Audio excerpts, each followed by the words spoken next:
Hey everybody, it's me, Albatross.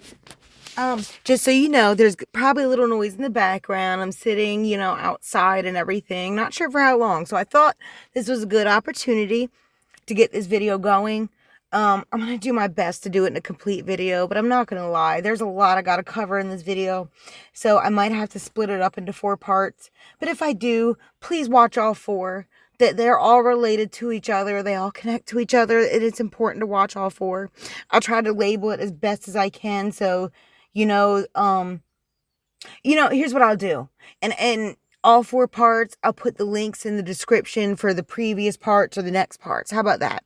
So that way, it's easy to go to the next and the next or whatever, because it's important to watch all 4. But anywho, let's get started.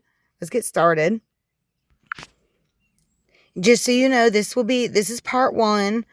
And I'm going to be talking about some trafficking statistics and everything due to all the misconceptions that's been thrown out there by the hate campaign that's being waged against Shelly and Allie Carter. I wanted to put the actual facts about child trafficking out there because to fight some of this confusion that they are starting purposely. And I'm going to be using Allie's, quote, biological mom, the mom that had trafficked her own daughter, gave her own daughter up to the state.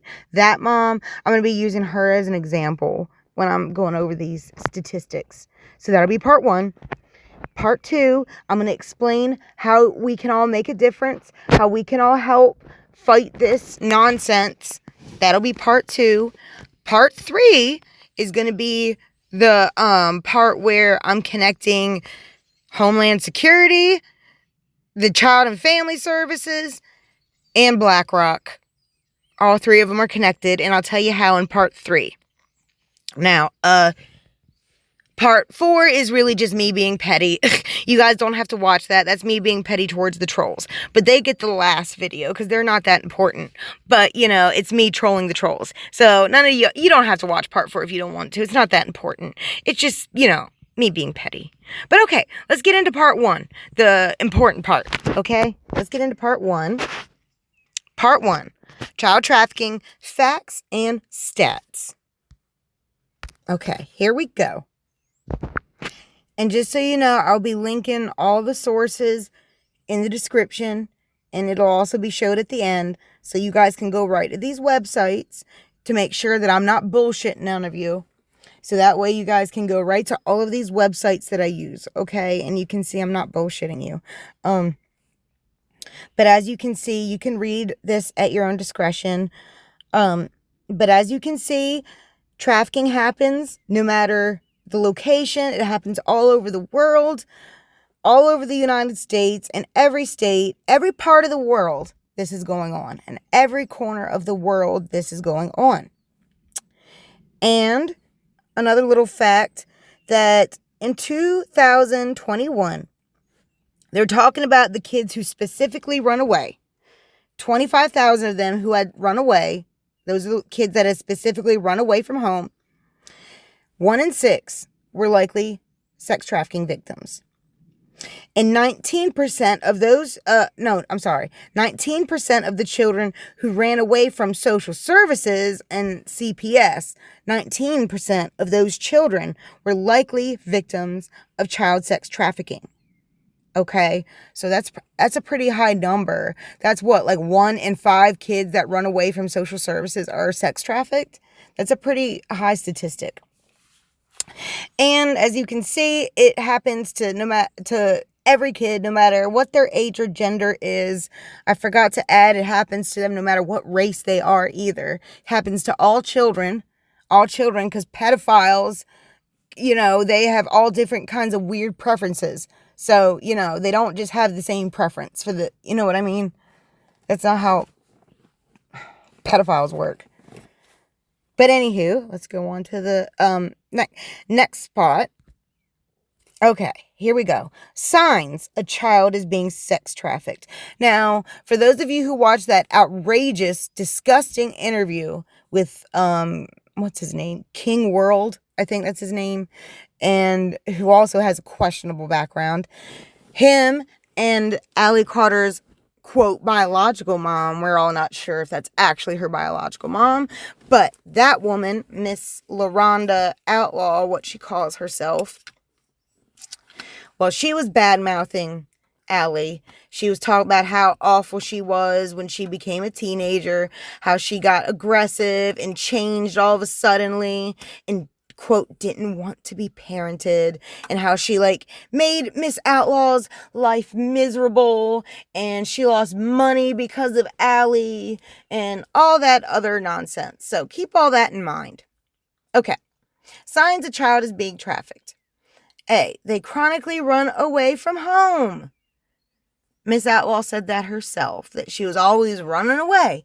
Always running away. Wanted to run the streets, always running away.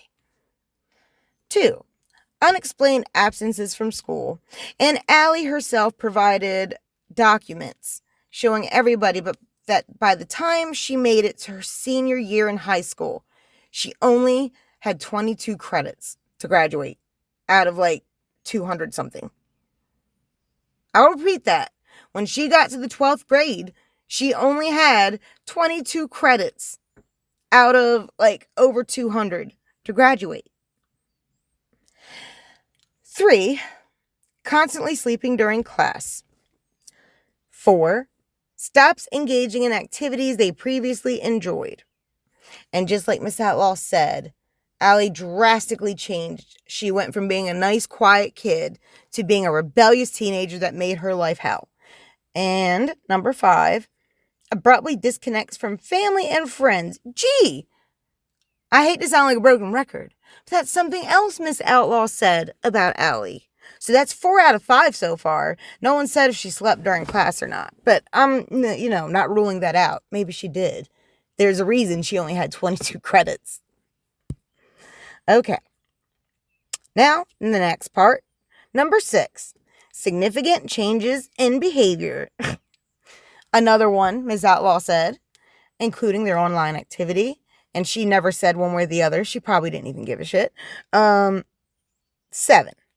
avoids answering questions or lets others speak for them. Another thing Ms. Outlaw said about her daughter. Another thing she said, didn't she say that when she went to court after Allie had been like saying that her dad raped her and all this other stuff, Miss Outlaw said, well, when I took her to court, she just cowered her head on my lap and didn't want to say nothing. Well, that's another sign. That's another sign. Right there. That was what, number 7? So we've got 6 out of 7 so far. Said directly by Mrs. Outlaw. Okay. Number 8. Appears frightened, annoyed, resistant, or belligerent to authority figures. That's 7 out of 8 so far, Miss Outlaw, that you've said. 7 out of 8. Okay, number 9. Reluctant to disclose true identity or personal information and or has a secret online profile. Well, that, not really something Miss Outlaw said, but that describes to a T Allie Carter. For those of you who thrash her for it, that's another sign that someone has been trafficked. So that's 8 out of 9 we've got. 8 out of 9. 8 out of 9. Number 10. References online escort ads or dating websites or apps. Okay, we'll give it the benefit of the doubt. We haven't heard her talk about, Miss Outlaw talk about that I'm aware of. Let me know in the comments if she did say something about this. So, but we got 8 out of 10 so far.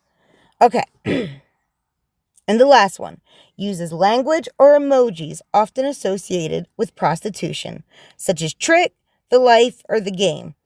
Now, she didn't necessarily say that, but she did say that she was caught in some very suggestive situation with boys at a very young age. That's what Mrs. Outlaw said herself. But still, since that's not what it directly addresses, I'll give her the benefit of the doubt. We won't include that one.